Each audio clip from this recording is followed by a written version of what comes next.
Hello guys, it's been 3 weeks that I've been out. I've been away for 3 weeks. It's been forever. That's like forever in YouTube world. I've had a very long June. It's been work related, nothing major, and I'm so grateful to be back. And welcome back. Welcome back. If you're not new here, welcome back. But if you have seen this video for the first time, please like and subscribe to my channel. I've got content that you would like. I'm sure of it. You will like it. You like it. So today I'm doing something I haven't done before. I've been getting, even though I haven't been creating content, I've been getting questions, comments, questions basically about important matters that I've talked about, which are the visas, the dependent visa, the student visa, and I thought to compile those questions and pick out the things that I feel has been asked more than once. I feel like these are things that people want to know, so we're going to do a little bit of a Q&A. So roll in that intro.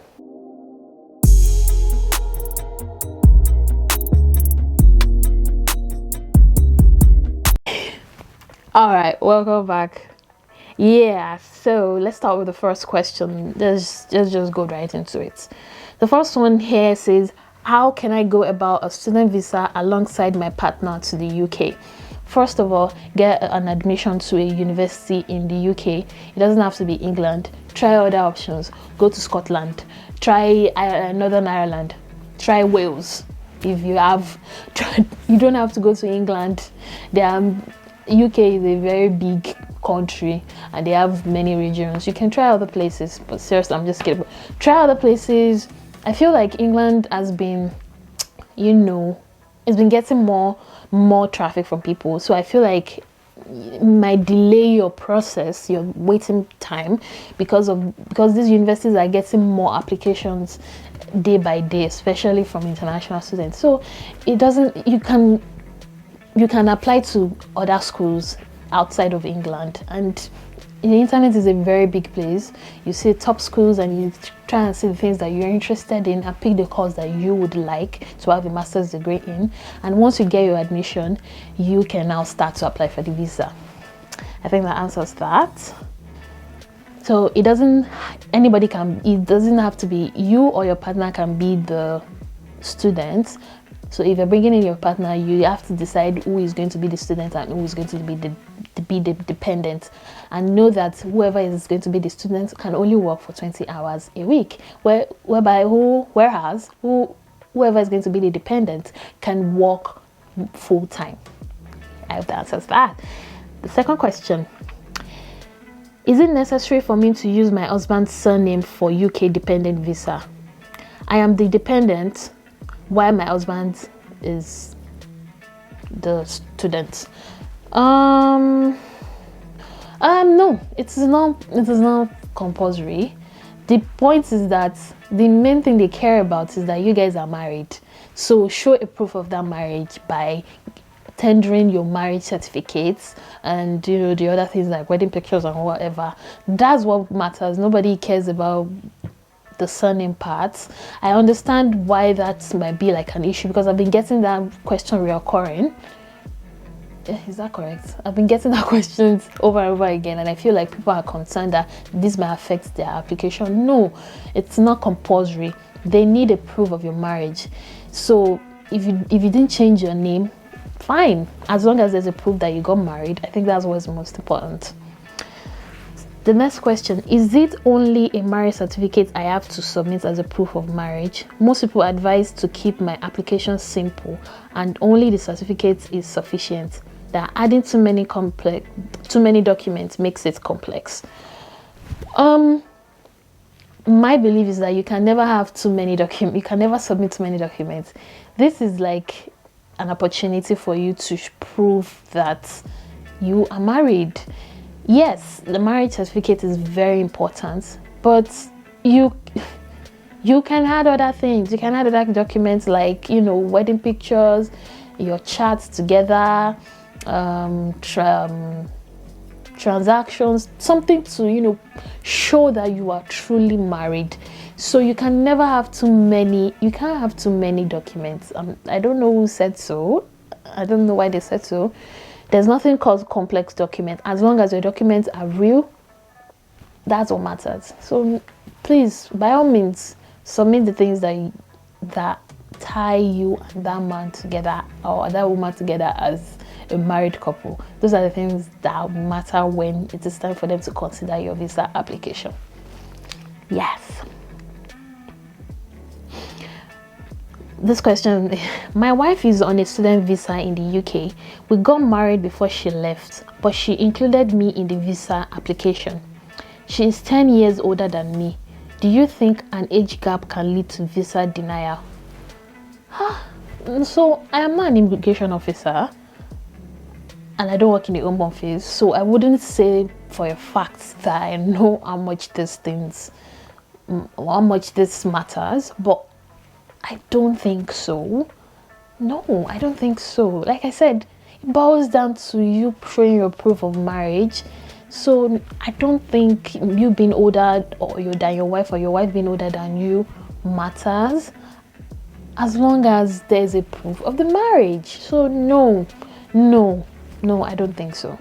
No, that's just as simple as that. All right. What if I don't have pictures to prove our wedding and I have a marriage certificate? Then submit what you have. If you don't have pictures of your wedding, submit any other thing that ties you and your husband together, that shows a proof that you guys have been married for so time. So if you have a change of name, you can now submit your the change of name announcements you did on the newspaper, and the affidavits that shows that you've changed your name at the courts, those sort of things. So if you don't have proof of marriage, I think you should, but I don't know, a lot of things happen when you get married, so I can't really talk about that, but it's just one of those things that really shows that you guys got married. So I would advise, if you can, get a picture, but if you can't, try other things, submit other things, and hope for the best. I think those things will suffice. Right, and then the next question, is it necessary for the dependent, that is a wife, to be currently employed while applying for the visa? Will it be an issue if she's not working while applying? No. So as the dependent, the only thing that matters during your visa application is that you are married to whoever it is that is the main applicant. So they don't really care about your work history, because you're not applying for a skilled worker visa. So what matters is that you are a dependent to this person. You are tied maybe by marriage or by blood, which means like kids. So I don't think you need they won't even ask you for that. So it doesn't matter whether or not you're employed or not, as long as they just care about the proof of the marriage and the fact that you're able to provide for yourself when you get to the country, which means you have to show proof of funds. That's what they care about. They don't care about your work. No, they don't care about that. So I hope that answers the question. The next question says, can a dependent choose not to travel immediately with the male applicant, even if they applied for and got the visa at the same time? Like I said, I think I don't know if I've said this on the video, but no, you don't have to. You can choose not to travel together. Like I said in my video, I didn't travel with my husband because I needed to undo a few things back at home, like the place we were staying and my job and other things, and the fact that my passport didn't get processed as early as I wanted, so that delayed my own travel plans. So, and I've had situations where people applied together but they didn't travel at the same time. As soon as you've gotten your visa, the next thing to do is to buy your tickets, your plane tickets. So anything can happen. There are people that they can't really afford to pay for the tickets at the same time. So the point is, you get to this country at the date written on your visa. Like, I think there's a deadline of the time you have to travel. It's usually written on the visa, the vignette sticker pasted on your passport. Other than that, you don't have to travel together. You can come in different times and everything will be fine. I can't book a date for the tuberculosis test online now. What do? I don't know what is happening with the IOM websites. I got 2 or 3 comments saying the same thing in one of my videos, and I feel like it's because of traffic. I think their website is getting a lot more traffic than normal, so the server might be down 1 or 2 times. What I can advise is that you should try it maybe in the night. That usually works. Or if you're able to go down to the office, to the building, and talk to them about it, if there's a way you can apply directly in there. I don't know if this is possible, but I'm sure there'll be an option like that. And if you're able, maybe if you're living in Abuja or Lagos, where where their company is, you can go there. But if you can't, if you're living so far away, you should try it over try it on a laptop instead of your phone. Try it on a laptop and try it when there is less traffic, maybe in the middle of the night. And I really hope you are able to book. Another question says, how long does dependent visa application takes? Okay, so before now, it used to take 15 working days. That's 21 days, but 15 working days. But recently I heard that due to the large volume of applications, that it's taking 8 weeks. Now you have to calculate working days, but it's taking 8 weeks. So that's a bit of a stretch. It's that things have changed, so that means that you have to wait longer than it used to be. So 8 weeks is the new updates, and yeah, so 8 weeks. Does UK accept marriage certificates from local government registry as a proof of marriage? Yes.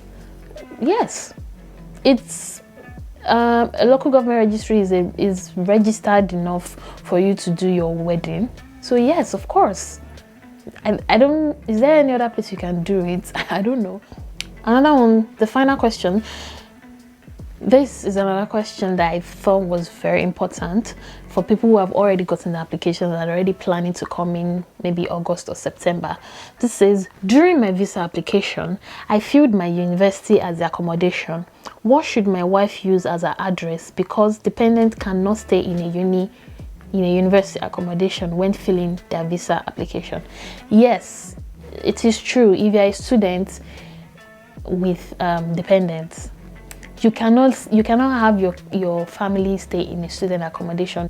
They usually don't allow it because it's a student accommodation. So what most people do is that, what I advise this person, and what I'm going to say is that if you are coming with your family at the same time and you don't know anybody here, please get yourself a reservation either in a hotel or at an Airbnb. It might be expensive, but at least you know that you have, at least there's this peace of mind that you are coming to stay somewhere for the first few days. Please, it is very important. I cannot imagine coming in with your family to a new place that you don't know anybody. Unless you know someone, then that's fine. But even if you know someone, I would advise for you to have a plan B of where to stay. You as a student, you can apply for student accommodation, and that student accommodation, you also pay. I think you pay for, yes, you definitely pay for it. So if you're coming in alone as a single person, that works for you. But if you're coming in at the same time with your family, get an Airbnb. Then when you get here, you can now start looking for a place to stay. Your wife, who is your dependent, can use the student accommodation in her own visa application. If you are going to be staying in the student accommodation, yes, she can use it, because that is where you currently are staying. But if you're using an Airbnb, I think you should use your Airbnb. Yeah. Or you could just use your school address, I think. I'm not sure of that, but you could use your student accommodation. Yes, you can use that. And one last question. This is not related to the visa. This was about a warehouse job. This person asked that, what is the pay at the warehouse job? In my previous video, I talked about my work experience so far and when I was working at a warehouse. So if you're interested in working at a warehouse, there are different sort of warehouse factories here in the UK, and they pay people, they employ people through agencies, and they pay you per hour. It might vary. Where I am, it might vary between £9 per hour to £11 per hour.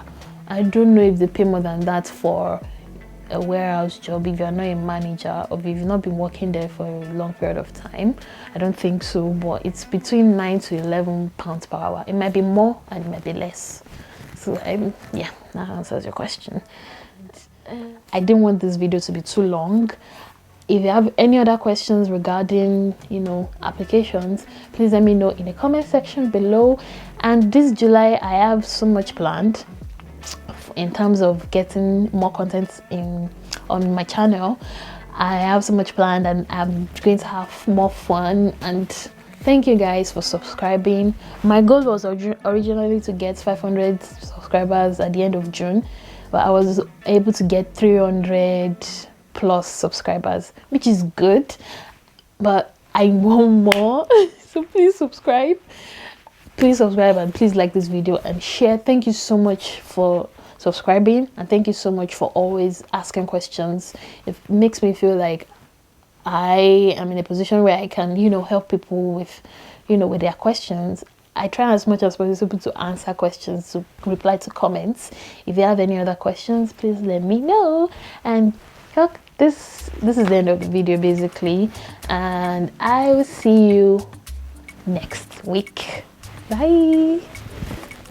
If you like this channel, please subscribe here or here or down there or down here, please. I love you. Subscribe and like my video. Thanks for watching, and I hope you come back again.